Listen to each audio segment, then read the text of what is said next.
தேவாதி தேவனுக்கு நான் ஸ்தோத்திரங்களை ஏறெடுக்கிறேன். ஆண்டவர் பாதத்தில் ஆசிரியர்கள் மற்றும் அன்பர்கள் ஜபக்குழுவின் நடத்தும் வருட முடிவின் நன்றி உரை ஜபத்தை ஏறெடுக்கும்படி வந்திருக்கிறோம். தேவன் தாமே இந்த நன்றி சொல்லும்படி கூட செய்த தேவனுக்கு நான் கோடி கோடி நன்றி செலுத்தி இந்த நாளில் எனக்கு கொடுக்கப்பட்ட வார்த்தையின் பிரகாரமாய் தேவன் உங்களோடு இடைப்பட செய்வாராக. 11/12/2025 இந்த நாளில் கொடுக்கப்பட்ட வார்த்தை 2 கொரிந்தியர் 9:15. தேவன் அருளிய சொல்லி முடியாத ஈவுக்காய் அவருக்கு ஸ்தோத்திரம். தேவன் நமக்கு என்னென்ன ஈவு அருள் இருக்கிறார், தேவன் நமக்கு அருளின எல்லா ஈவுக்காய் நம்ம என்ன பண்ணணும், தேவனை ஸ்தோத்திரிக்கணும் அப்படின்னு சொல்லி 2 கொரிந்தியர் 9:15 சொல்லியிருக்காங்க. தேவன் நமக்கு அருளிய ஈவுகளை நான் உங்களிடம் பகிர்ந்து கொள்ளும்படி வந்திருக்கிறேன். கர்த்தர் கொடுக்க ஈவு முதலாவது பாத்தீங்கன்னா யாக்கோபு 1:15 அவர் கொடுக்கிற ஈவு என்னன்னு பாத்தீங்கன்னா ஞானத்தை அவர் கொடுக்கிறார். 1:5 யாக்கோபு 1:5 உங்களில் ஒருவன் ஞானத்தில் குறைவுள்ளவனாய் இருந்தால் யாவருக்கும் சம்பூர்ணமாய் கொடுக்கிறவரும் ஒருவரையும் கடிந்து கொள்ளாதவருமாகிய தேவனிடத்தில் கேட்க கடவன், அப்பொழுது அவனுக்கு கொடுக்கப்படும். இந்த ஞானம் மனுஷனால உண்மையா கொடுக்கவே முடியாது. ஏன்னா கர்த்தருக்கு பயப்படுதலே ஞானத்தின் ஆரம்பம்னு சொல்லியிருக்கு. அப்ப இந்த ஞானத்தை யார் கொடுக்கிறாரு பார்த்தா நம்ம தேவாதி தேவன் தான். யாக்கோபு 1:5 இந்த ஞானத்தை நமக்கு கொடுக்கிறவராய் இருக்கிறார். அப்படி ஞானத்தை மாத்திரம் அவர் கொடுக்கிற தேவனா இல்லாமல் தேவன் பரிசுத்த ஆவியை நமக்கு கொடுக்க அவர் வல்லவரா இருக்கிறார். அப்போஸ்தலர் 1:8 பாத்தீங்கன்னா பரிசுத்த ஆவி உங்களிடத்தில் வரும் பொழுது நீங்க என்ன பண்ணுவீங்க, எருசலேமிலும் யூதாவிலும் சமரிய முழுவதும் நீங்க சாட்சிகளா இருப்பீங்க.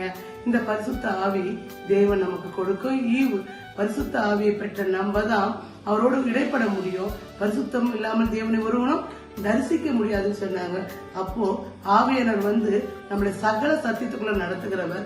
அந்த ஆவியானவர் நமக்கு கொடுக்கறது என்னன்னா ஈவாய் நமக்கு கொடுக்கிறார். பரிசுத்த ஆவி நமக்கு கொடுத்து நம்மளை எப்படி நிறுத்துறார், சாட்சிகளாய் நம்மளை நிறுத்துறார். அது மாத்திரமல்ல, நம்ம யாக்கோபு 1:17 பாத்தீங்கன்னா 1:17 நன்மையான எந்த ஈவும் பூரணமான எந்த வரமும் ஜோதிகளின் பிதாவினிடத்திலிருந்து இறங்கி வருகிறதுன்னு பாக்குறோம். இப்ப நன்மையான எந்த ஈவு, பூரணமான வரங்கள் யார் கொடுக்க முடியும்னா தேவனால மாத்திரம்தான் நமக்கு வரங்களை கொடுக்க முடியும். இது எந்த கிடைக்காது, அது தேவன் கொடுக்கும் ஈவு. அந்த ஈவு தான் அந்த வரம். அந்த வரங்களை பெற்றுதான் எல்லாரும் என்ன பண்ணாங்க, இவருக்கு பாத்தீங்கன்னா எலியாவின் அபிஷேகம் எலிசாமி ரெட்டிப்பாய் பிறந்தது. அப்ப ரெட்டிப்பான வரம், ரெட்டிப்பான பலன், ரெட்டிப்பாய் கிடைத்தது அவருக்கு. அப்போ வரங்களை கொடுத்து நீங்க என்ன பண்ணுங்க, போங்க அற்புதங்களையும் அடையாளங்களையும் செய்யுங்கன்னு சொல்லிட்டு ஏசப்பா சீஷர்களை அனுப்பினார். அப்போ தேவனிடத்திலிருந்து வருகிற ஈவில் ஒன்று வரம். அப்போ முதலாவது நம்ம பார்த்தது தேவனிடத்திலிருந்து வருகிற ஈவு என்ன, முதல்ல கொடுத்து ஞானம், 2வது பரிசுத்த ஆவி, 3வது பாத்தீங்கன்னா வரம். இந்த வரத்தோட தேவன் நிறுத்தாம என்ன பண்றாரு, ஆவியனர் சொல்றாரு நான் போகிறேன், நான் போகாமல் தேற்றவாளன் உங்களிடத்தில் வரான்னு சொல்லிட்டு தேவன் பலரு. ஆனா போறதுக்கு முன்னாடி தேவன் உலகம் தர முடியாத ஒண்ணு நமக்கு தராரு. என்னன்னு பாத்தீங்கன்னா சமாதானம்.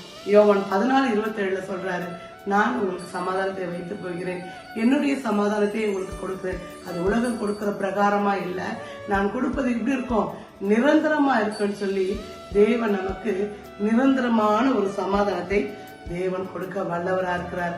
பாத்தீங்கன்னா தேவன் ஞானத்தை கொடுக்கிறார், பரிசுத்த ஆவியை கொடுக்கிறார், வரங்களை கொடுக்கிறார், சமாதானத்தை கொடுக்கிறார்.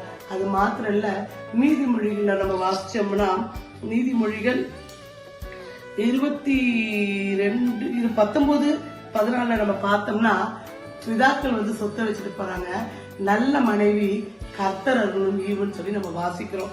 ஆஸ்தி பிதாக்கள் கொடுக்கிறது, ஆனா நல்ல மனைவிய பாத்தீங்கன்னா கர்த்தர் அருளும் ஈவு. அப்போ கர்த்தர் ஒரு மனுஷனுக்கு என்ன கொடுக்கிறாரு, ஈவை கொடுக்கிறார். வீடும் ஆஸ்தியும் பிதாக்கள் வைக்கும் சுதந்திரம், புத்தி உள்ள மனைவியோ கர்த்தர் அருளும் ஈவு. அப்போ ஒரு மனுஷனுக்கு கர்த்தர் அருளும் ஈவு யாருன்னு பாத்தீங்கன்னா மனைவி, பிள்ளைகளும் கர்த்தர் அருளும் ஈவு தான். அப்போ தேவன் நமக்கு என்னென்ன கொடுக்கிறாரு பாருங்க.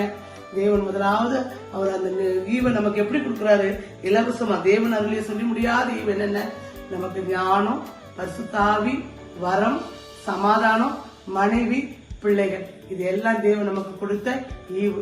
இந்த தேவன் நமக்கு இந்த ஈவுகள் எல்லாம் நம்ம குழுல இருக்கிறவங்க, இதை கேட்கிற ஒவ்வொருவரும், கிறிஸ்துவ பிள்ளைகள் ஒவ்வொருக்கும் கொடுத்திருக்கிறார். அதற்காக நாம் தேவனை ஸ்தோத்திரிப்போம். நன்றி செலுத்துவோம். ஆவியானவரே அப்பா, நீர் கொடுத்த சொல்லி முடியாத இந்த ஈவுகளுக்காக உமக்கு கோடி கோடி ஸ்தோத்திரங்களை நாங்கள் இருக்கிறோயா, நன்றி செலுத்துகிறோம் ஐயா.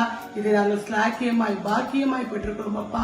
அப்பா, இது நீர் எங்களுக்கு கொடுத்த ஈவுக்காய் நன்றி செலுத்தி எங்களை தாழ்த்துறோம். இன்னும் அநேகருக்கு தகப்படே இந்த ஈவுகளை நீர் கொடுத்து வழிநடத்த வேண்டுமாய் ஜெபிக்கிறோம் அப்பா. இந்த காணொலியை பார்க்கிற ஒவ்வொரு சகோதரர் ரட்சிப்புக்குள்ள வரணும், அவர்களுக்கெல்லாம் இந்த ஈவு கிடைக்க தேவன் கிருபை பாராட்டுங்க.